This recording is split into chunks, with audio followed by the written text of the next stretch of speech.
मी एक LMS software बनवतोय, learning management सिस्टमचं software बनवतोय, ज्याच्यामध्ये आपण व्हिडिओज ॲड करू शकतो, क्वेश्चन आन्सर्स घेऊ शकतो, क्विज घेऊ शकतो, व्हाईट बोर्ड वापरू शकतो आणि ज्याच्यामध्ये टेक्स्ट म्हणजे PDF फाईल जर textbook.pdf नावाने लोड केलेली असेल तर ती ऑटोमॅटिकली लोड होईल. त्यासाठी असा की जनरेटर बनवलेला आहे. या की जनरेटरमध्ये आपण एक ॲडमिन पासवर्ड सेट केलेला आहे. तो टाकल्यानंतर आपल्याला क्लायंट की टाकायचं ऑप्शन येतं. लायसन्स एक्सपायरी डेट टाकायचं ऑप्शन येतं. इथे आपण जी डेट पाहिजे ती सिलेक्ट करू शकतो. सपोज आपल्याला 1च दिवसासाठी द्यायचं आहे, 2 दिवसासाठी द्यायचं आहे, डेमो द्यायचा आहे, तर ती डेट आपण टाकली. त्याच्यानंतर आपल्याला ते ॲक्सेस करायला एक EXE फाईल मिळेल, जी थोड्या दिवसात तयार करीन. आता ज्या वेळेला फर्स्ट टाइम हे ओपन केलं जातं त्यावेळेला आपल्याला ॲक्टिव्हेशन रिक्वायर्ड म्हणून येणार, status new device, your device ID. हा कॉपी करून मी या ठिकाणी पेस्ट केला. तिथे जनरेट रजिस्ट्रेशन की जी 18 तारखेपर्यंत व्हॅलिड असेल त्याच्यावरती क्लिक केलं की खाली एक की येते. ही कॉपी करून मी ज्यावेळेला इकडे टाकीन तेव्हा ॲप ॲक्टिवेट होईल. ॲप ॲक्टिवेट झाल्यानंतर इथे वरती ॲडमिन लॉग इन आहे आणि इथे add new teacher, edit existing teacher. आता नवीन टीचर नाही आहे त्याच्यामुळे आपल्याला एक टीचर ॲड करावा लागेल. ॲड न्यू टीचरमध्ये आपल्याला फर्स्ट सांगेल तो सेट ॲडमिन पासवर्ड. आता मी इथे 1 टाईप करतो. आपण आपल्याला जो पाहिजे तो पासवर्ड सेट करू शकतो. पासवर्ड सेट झाला. त्याच्यानंतर फुल नेम. सपोज मी आता इथे फुल नेम दिलं प्रमोद.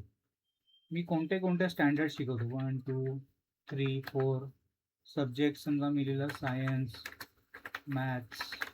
दिस इज ऑप्शनल इन्फॉर्मेशन. त्याच्यानंतर माझा ईमेल ॲड्रेस,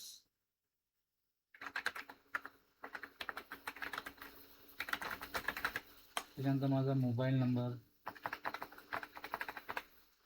त्याच्यानंतर मला password. Suppose if I don't set a password, मी ज्यावेळेला माझा आयकॉन दिसेल त्यावेळेला त्याच्यावरती क्लिक केला की ऑटोमॅटिकली लॉग इन होईल.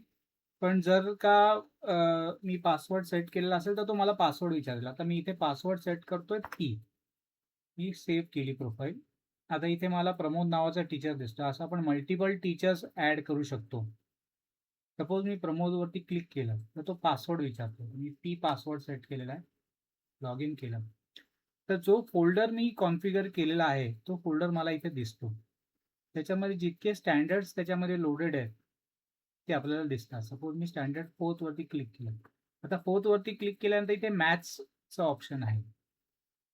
त्याच्यानंतर आता इथे ज्यावेळेला आपल्याला रेड कलरचं सिम्बॉल दिसतंय म्हणजे हा धडा आपण ओपनच केलेला नाही. आता तुम्ही पाहिलं की हे टेक्स्टबुक इथे ऑटोमॅटिकली लोड झालं. त्याच्यानंतर आता मी समजा हे मला बंद करायचं असेल तर मी असं ड्रॅग करून इथे बंद करू शकतो किंवा वरती क्लोज करू शकतो. सपोज आता मी एका लेसनवरती क्लिक केलं, जॉमेट्रिकल फिगर्स पार्ट 2.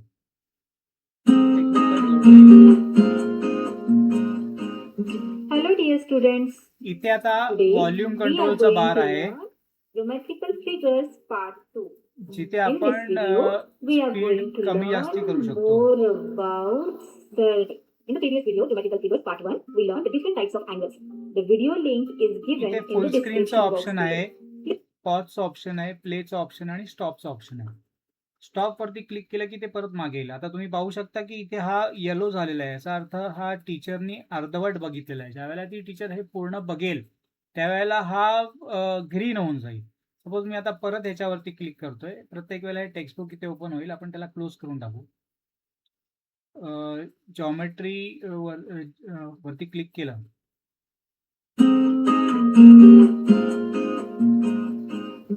आपण फुल स्क्रीन करू शकतो. फुल स्क्रीन मध्ये आपण हा प्रोग्रेस बार दिसतो, पुढे मागे जाऊ शकतो. फुल स्क्रीन वरती क्लिक केल्यानंतर आपल्याला प्रोग्रेस बार दिसतो आणि आपण चॅप्टरला पुढे मागे करू शकतो. एक्झिट केलं की इथे एक अॅनोटेट म्हणून फंक्शन आहे. अॅनोटेट वरती क्लिक केल्यानंतर मला इथे पेन दिसतो, त्याच्या बाजूला मार्कर दिसतो, त्याच्या बाजूला व्हर्च्युअल कीबोर्ड दिसतो, त्याच्यानंतर इरेजर आहे. आता इथे मला ही पेनची साईज, इरेजरची साईज सिलेक्ट करता येते. आता डिफॉल्ट कलर याच्यामध्ये रेड ठेवलेला आहे. I want to mark something, I want to write something. मी इथे घेतलं टाईप केलं, जो कलर सिलेक्टेड आहे त्याच्यामध्ये हे दिसणार. त्याच्यानंतर इथे हायलायटर आहे, एखादी गोष्ट मला हायलाईट करायची, म्हणजे स्मार्ट बोर्डचे फंक्शन आपण याच्यामध्ये इंटिग्रेट केलेले आहेत. आता इरेजर घेतला, मी हा पोर्शन इरेज केला. आता हे क्लिअर म्हटलं की हे सगळं जे केलेलं आहे ते सगळं क्लिअर होऊन जाईल. आणि इथे एक सेव्हचं बटन आहे, याच्यावरती क्लिक केलं की ती फाईल डाउनलोड होऊन जाते. आपल्याला जिथे पाहिजे तिथे ही फाईल सेव्ह करता येते. त्यानंतर we can have multiple coloured brushes. पेनची साईज आपण नॉर्मल मार्करपेक्षा अशी थिक करू शकतो. हिच्या स्टँडर्ड फंक्शन्स.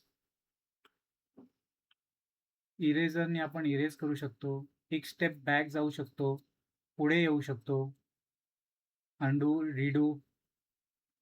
डन वरती क्लिक केलं की हे बंद होऊन जातं. आता दुसरं महत्त्वाचं फंक्शन याच्यामध्ये असं आहे की इथे आपण ब्लॅकबोर्ड इंटिग्रेट केलेला आहे. आता हा ब्लॅकबोर्डवरती एकदा क्लिक केलं की तो हाफ स्क्रीनमध्ये ओपन होतो, दोनदा क्लिक केलं की तो फुल स्क्रीनमध्ये ओपन होतो. ह्याच्यामध्ये नंबर ऑफ पेजेस आपण ऍड करू शकतो.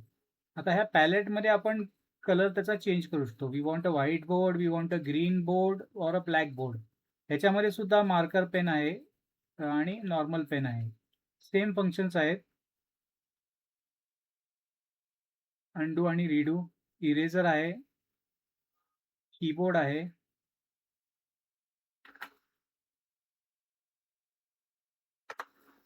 त्याच्यानंतर ह्याच्यात अजून एक फंक्शन दिलेलं आहे की आपण इमेज ह्याच्यामध्ये इन्सर्ट करू शकतो रिसोर्सेसमध्ये. तर आपण समजा आता मी याच्यामध्ये बरेच रिसोर्सेस दिलेले आहेत. समजा मी ह्युमन बॉडी घेतला आणि इयर घेतला, तर मला इथे हा इयरचं दोनदा क्लिक करावं लागतं, म्हणजे मला ती साईज सेट करता येते.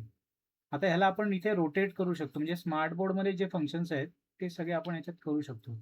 आता ह्याला मी एका ठिकाणी स्थिर केलं आणि बाहेर क्लिक केलं की हे इमेज ह्याच्यामध्ये इंटिग्रेट झालं. आता मी इरेजरने याचा कोणताही पार्ट मला पाहिजे तो मी इरेज करू शकतो, एडिट करू शकतो. इथे मला टेक्स्ट टाईप करायचं असेल तर मी टाईप करू शकतो. आता इथे व्हाईट कलर सिलेक्टेड आहे म्हणून ते टेक्स्ट दिसत नाही. अदरवाईज मी आता समजा व्हर्च्युअल कीबोर्ड सिलेक्ट करून इथे टाईप केलं, इथे मी जो कलर सिलेक्टेड आहे त्या कलरमध्ये दिसेल. त्याचप्रमाणे आपण सेव्ह करू शकतो, जसं आदल्या विंडोमध्ये आपण केलं तसं. वन स्टेप बॅक जाण्याचं ऑप्शन याच्यामध्ये आहे. आता आपण याच्यामध्ये पेजेस ॲड करू शकतो. पेजेस ॲड करून सपोज आपण काही एडिट केलं असेल ते क्लिअर करू शकतो. इकडे आपण नंबर ऑफ पेजेस ॲड करू शकतो आणि प्रत्येक पेजमध्ये आपण वेगळ्या वेगळ्या गोष्टी आपल्याला ज्या शिकवायच्या असतील त्या त्याच्यामध्ये प्लेस करू शकतो. जे फंक्शन्स आपल्याला स्मार्ट बोर्डमध्ये करता येतात ते सगळे ह्याच्यामध्ये इंटिग्रेट केलेले आहेत. आता आपण फर्स्ट पेजवरती हे केलं होतं, हे बटन दाबलं की क्लिअर होणार, दोनदा दाबायला लागतं जस्ट टू मेक शुअर. त्याच्यानंतर आपल्याला इथे 50% साईजमध्ये येता येतं. आता आपण इथे आलो की आपल्याला इथे दिसते की हे हार्ट शेप आहे. सपोज एखाद्या टीचरकडे बरेच एका फोल्डरमध्ये बरेच व्हिडिओ आहेत, पण तिला काही ऑथरचे व्हिडिओ आवडतात, तर she can click on it and she can make it her favourite. त्याच्यानंतर आपल्याला इथे फक्त जर का शिकवलेले धडे बघायचे असतील तर इथे येलो बटन दिसतंय तुम्हाला. येलो बटनवरती क्लिक केलं की जे पण तुम्ही अर्धवट शिकलेले धडे आहेत ते तुम्हाला दिसतील. त्याच्यानंतर ग्रीनवरती, म्हणजे पूर्ण शिकवलेला धडा असा एकही नाही तुमच्याकडे, त्याच्यामुळे तो लोड होत नाहीये. त्याच्यानंतर आपण ज्या वेळेला हे ट्रान्सपरंट असतं त्यावेळेला आपल्याला सगळे धडे याच्यातले दिसतात. त्याच्यानंतर इथे व्ह्यू म्हणून एक ऑप्शन आहे.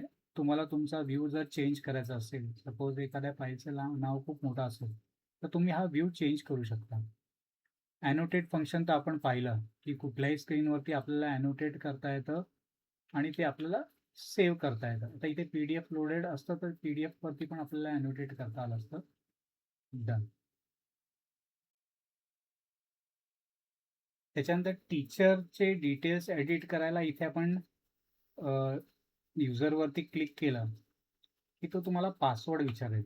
तो पासवर्ड टाकल्यानंतर एक टीचर त्याचे सगळे डिटेल्स जे ते एडिट करू शकतो. त्याच्यानंतर इथून लॉग आउट केलं, क्लोज केलं की हे लॉग आउट होऊन जाणार. इथे ॲडमिन पॅनल आहे. ॲडमिन पॅनलचा पासवर्ड आपण मगाशी 1 ठेवला होता. तो पासवर्ड टाकला की तुम्हाला टीचर्सचे लॉग डाउनलोड करता येतो. आता आपण याच्यात ऑल टीचर्स सिलेक्ट करून डेट आपण सिलेक्ट करू शकतो. डाउनलोड रिपोर्टवरती क्लिक केलं की तो आपल्याला लॉग डाउनलोड करायचा ऑप्शन देतो. अशा प्रकारे आपल्याला कुठल्या टीचरनी किती वेळ कुठला धडा पाहिलेला आहे हे आपल्याला करता येईल. आता या मॉड्यूलमध्ये मी क्वेश्चन आन्सर्स आणि एक्झाम आणि क्विज हे 3 गोष्टी ॲड करणार आहेत. तुमचे काही सजेशन्स असतील तर तुम्ही मला जरूर कळवा, जेणेकरून ते मॉड्यूलसुद्धा मी याच्या आतमध्ये इंटिग्रेट करू शकेन.